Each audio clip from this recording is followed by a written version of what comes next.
Bonjour frères et sœurs, en ce lundi 11 janvier, nous commençons le temps ordinaire de la liturgie. Hier, nous avons clôturé le temps de Noël avec la célébration du baptême du Seigneur. C'est aussi la semaine des reprises, reprises pour les étudiants, pour les élèves et aussi pour ceux qui avaient bénéficié de quelques jours de congé pour les fêtes. Et donc nous prions pour toutes ces personnes. Nous prions pour vous. Et en ce jour, nous méditons l'Évangile selon saint Marc au chapitre 1, les versets 14 à 20. Après l'arrestation de Jean, Jésus partit pour la Galilée proclamer l'Évangile de Dieu. Il disait: Les temps sont accomplis. Le règne de Dieu est tout proche. Convertissez-vous et croyez à la bonne nouvelle. Passant le long de la mer de Galilée, Jésus vit Simon et André, le frère de Simon, en train de jeter les filets dans la mer, car c'étaient des pêcheurs. Il leur dit: Venez à ma suite, je vous ferai devenir pêcheurs d'hommes. Aussitôt, laissant leurs filets, ils le suivirent. Jésus avança un peu. Il vit Jacques, fils de Zébédée, et son frère Jean, qui étaient dans la barque et réparaient les filets. Aussitôt Jésus les appela. Alors, laissant dans la barque leur père Zébédée avec ses ouvriers, ils partirent à sa suite. Acclamons la parole de Dieu.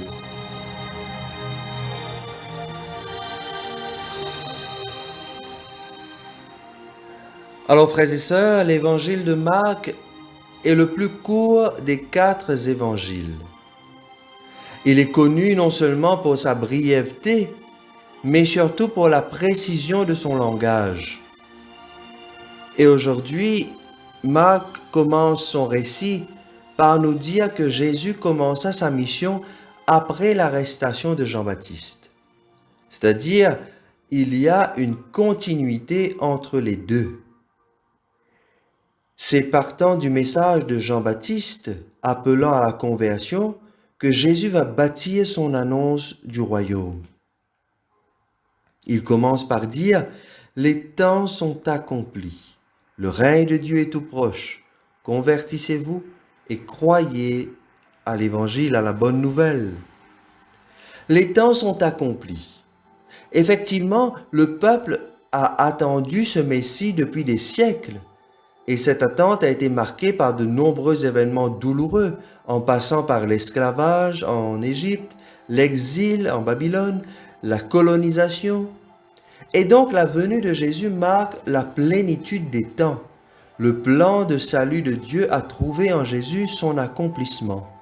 Il est le Messie qui mène l'histoire à sa fin. Deuxièmement, en disant le règne de Dieu est tout proche, saint Marc rappelle que dans le passé, Dieu était considéré comme ce Dieu lointain, presque inaccessible. Ensuite, au temps des prophètes, Dieu s'est rendu plus ou moins proche par ses différentes manifestations à travers les prophètes. Mais avec Jésus, Dieu est maintenant personnellement à l'œuvre. Son règne s'est approché. Frères et sœurs, cette première partie de l'Évangile finit par ces mots de Jésus: Convertissez-vous et croyez à la bonne nouvelle. C'est là un appel pressant à se convertir pour accueillir dans la foi l'heureux événement qui est l'incarnation, Dieu qui prend naissance, Noël. Et donc, se convertir, littéralement changer de mentalité. Cette transformation est essentielle chez l'homme pour un retour vers Dieu. C'était même le fondement de la prédication des prophètes, l'appel à la conversion. Mais cette fois-ci, il n'y a pas que la conversion. Jésus y ajoute l'élément de la foi. Croyez à l'Évangile, à la bonne nouvelle. La deuxième partie de l'Évangile, frères et sœurs, nous parle de l'appel de Simon, André, Jacques et Jean à devenir disciples de Jésus. D'abord, voyant Simon et André dans l'ordinaire de leur vie, en train de travailler, Jésus les appelle à le suivre. Et laissant là leur filet, ils le suivirent. C'est-à-dire, frères et sœurs, ils abandonnent leur travail de manière immédiate, ils se mettent à la suite du Maître. Ensuite, ce sera au tour de Jacques et Jean. C'est également laissant dans la barque leur père et ses ouvriers, ils suivirent Jésus. Ils n'abandonnent pas seulement leurs outils de travail, filets et barques, mais ils abandonnent également leurs compagnons de vie, leur père et ses ouvriers. Ce qui nous frappe dans ce récit, chers amis, c'est bien la rapidité avec laquelle ces 4 pécheurs vont tout abandonner pour suivre Jésus. Je dois avouer que je suis presque sûr que cela n'a pas dû être aussi rapide que cela nous est raconté ce matin. On n'abandonne pas toute une vie rien que sur la demande d'une personne à le suivre. Je ne le pense pas. Il y a eu certainement un dialogue, une réflexion appropriée au préalable. Mais l'intention de Marc ce matin, en mettant l'accent sur la rapidité de la réponse des disciples, c'est simplement pour faire ressortir l'aspect radical de la mission de Jésus. En fait, Marc met l'accent sur 2 points. D'abord, l'initiative de l'appel. L'appel vient tout entier de Jésus. C'est Jésus qui appelle. Ensuite, il y a la parole de Jésus. La parole, elle est efficace.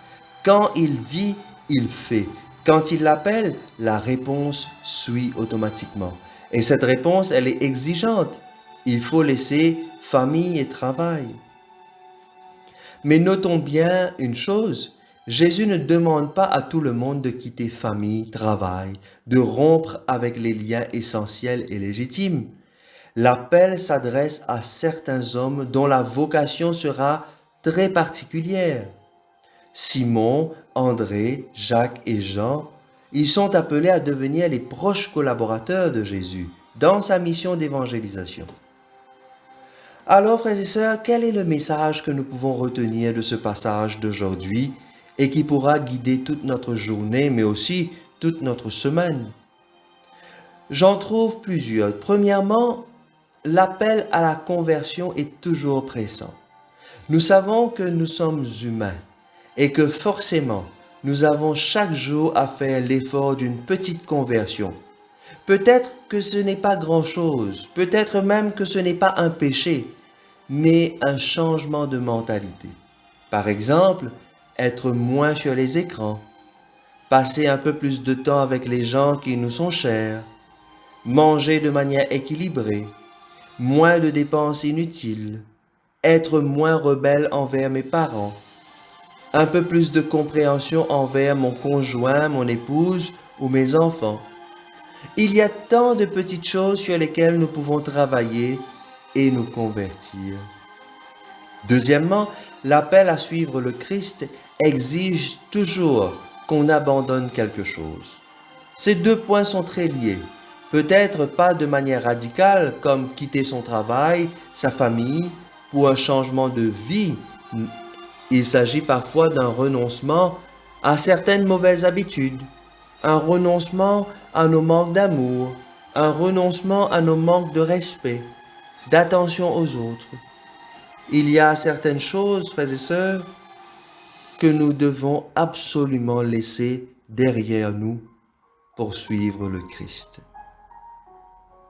Alors, en cette journée, demandons-nous, qu'avons-nous à mettre de côté? De quelle conversion avons-nous besoin pour nous rapprocher de Dieu et nous rapprocher de ceux et celles qui nous sont chers, mais aussi de nos frères et sœurs en humanité? Amen. À vous toutes et à vous tous, je vous souhaite une très belle semaine.